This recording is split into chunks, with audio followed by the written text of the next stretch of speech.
बच्चों, ये तस्वीर जो आप स्क्रीन पर देख रहे हैं, यह आपको दो स्थितियां दिखा रही है। एक तब की कंडीशन जब वाहन चल रहे हैं और वातावरण में प्रदूषण के कारण वायु के क्या हाल हैं, और दूसरा अभी हाल ही में हुए लॉकडाउन की, जब कोई वाहन नहीं चल रहा था। आप स्पष्ट रूप से देख सकते हैं कि वाहनों के ना चलने से प्रदूषण का स्तर कम ही नहीं बल्कि वातावरण बिल्कुल स्वच्छ हो गया था। तो आप अनुमान लगा सकते हैं कि वाहन जो है वो प्रदूषण के लिए कितने उत्तरदायी हैं। बहुत से उद्योग इंडस्ट्रीज भी वायु प्रदूषण के लिए उत्तरदायी हैं। पेट्रोलियम परिष्करणशालाएं, पेट्रोलियम रिफाइनरीज, सल्फर डाइऑक्साइड तथा नाइट्रोजन डाइऑक्साइड जैसे गैसीय प्रदूषकों की प्रमुख स्रोत हैं। विद्युत संयंत्रों, पावर प्लांट्स में कोयला जैसे ईंधन के दहन से सल्फर डाइऑक्साइड उत्पन्न होती है। यह फेफड़ों को स्थायी रूप से क्षतिग्रस्त करने के साथ साथ श्वसन समस्याएं भी उत्पन्न कर सकती हैं। बच्चों, अन्य प्रकार के प्रदूषक हैं क्लोरोफ्लोरोकार्बन, जिसे हम CFC भी कहते हैं। इनका उपयोग रेफ्रिजरेटर्स, एयर कंडीशनर्स और एरोसॉल स्प्रे में होता है। क्लोरोफ्लोरोकार्बन के द्वारा वायुमंडल में ओजोन परत क्षतिग्रस्त हो जाती है। CFCs damage the ozone layer of the atmosphere.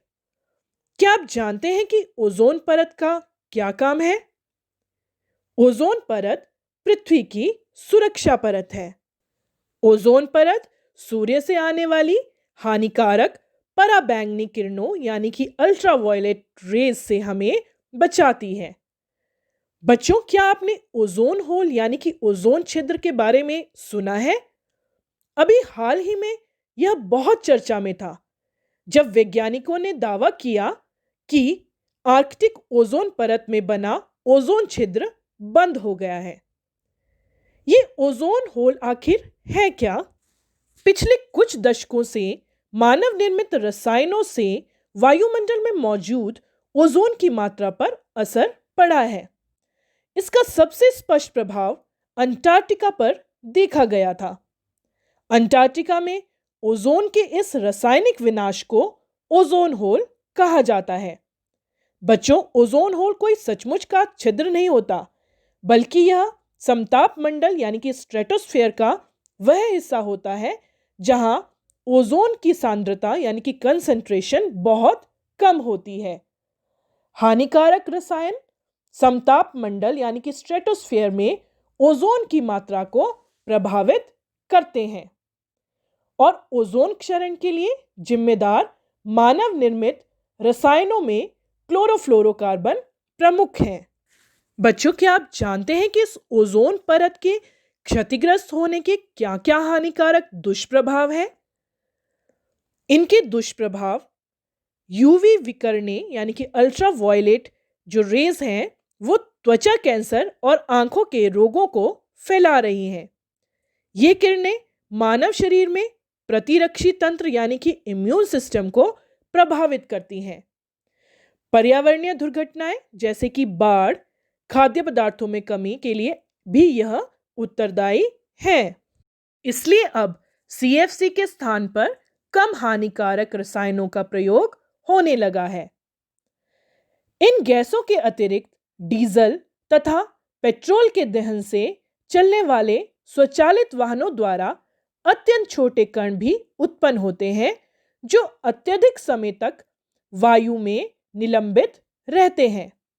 ये दृश्यता को घटा देते हैं, मतलब विजिबिलिटी को बिल्कुल कम कर देते हैं।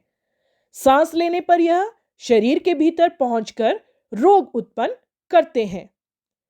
विद्युत संयंत्रों से निकलने वाली राख के अति सूक्ष्म कण भी वायुमंडल को प्रदूषित करते हैं। इसे हम रेडियो एक्टिव कचरा भी कहते हैं। तो बच्चों, प्रमुख वायु प्रदूषक हुए धुआं, वाहनों और उद्योगों आदि द्वारा उत्पन्न सल्फर और नाइट्रोजन की ऑक्साइड्स, क्लोरोफ्लोरोकार्बन और रेडियो एक्टिव कचरा। बच्चों, इसी प्रदूषण के कारण पिछले कई दशकों से अधिक समय से पर्यटकों को सर्वाधिक आकर्षित करने वाला भारत के आगरा शहर में स्थित ताजमहल चिंता का विषय बना हुआ है। विशेषज्ञों ने यह चेतावनी दी है कि वायु प्रदूषक इसके सफेद संगमरमर को बदरंग कर रहे हैं। Pollutants are discoloring its white marble. बच्चों, वायु प्रदूषण द्वारा केवल सजीव ही प्रभावित नहीं होते, किंतु भवन, स्मारक तथा प्रतिमाएं जैसी निर्जीव वस्तुएं भी प्रभावित होती हैं। आइए जानते हैं कि ताजमहल किस प्रकार प्रदूषण से प्रभावित हो रहा है और इसकी सुंदरता किस प्रकार संकट में है। आगरा शहर के चारों ओर बहुत से उद्योग स्थापित हैं। इनमें रबर प्रक्रमण, रबर प्रोसेसिंग, स्वचालित वाहन, ऑटोमोबाइल इंडस्ट्री, केमिकल इंडस्ट्री और विशेषकर मथुरा तेल परिष्करणी, मथुरा ऑयल रिफाइनरी जैसे उद्योग सल्फर डाइऑक्साइड तथा नाइट्रोजन डाइऑक्साइड जैसे प्रदूषकों को उत्पन्न करने के लिए रिस्पॉन्सिबल रहे हैं। यानी कि ताज का क्षेत्र सल्फर डाइऑक्साइड तथा नाइट्रोजन डाइऑक्साइड जैसी जहरीली गैसों से घिरा हुआ है। बच्चों, ये जो गैसें हैं जैसे कि सल्फर डाइऑक्साइड और नाइट्रोजन डाइऑक्साइड, ये वायुमंडल में उपस्थित जल वाष्प से अभिक्रिया करके सल्फ्यूरिक अम्ल यानी कि सल्फ्यूरिक एसिड तथा नाइट्रिक अम्ल यानी कि नाइट्रिक एसिड बनाती हैं। और जब वर्षा होती है तो ये अम्ल वर्षा को अम्लीय बनाकर वर्षा के साथ पृथ्वी पर बरस जाते हैं और इस वर्षा को हम अम्ल वर्षा एसिड रेन कहते हैं।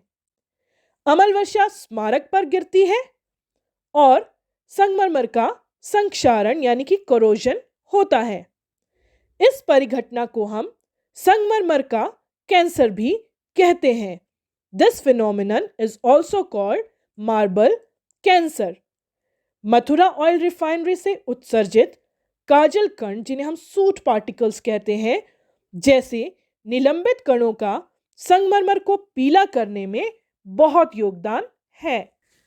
ताजमहल को सुरक्षित रखने के लिए सर्वोच्च न्यायालय यानी कि सुप्रीम कोर्ट ने बहुत से उपाय किए हैं।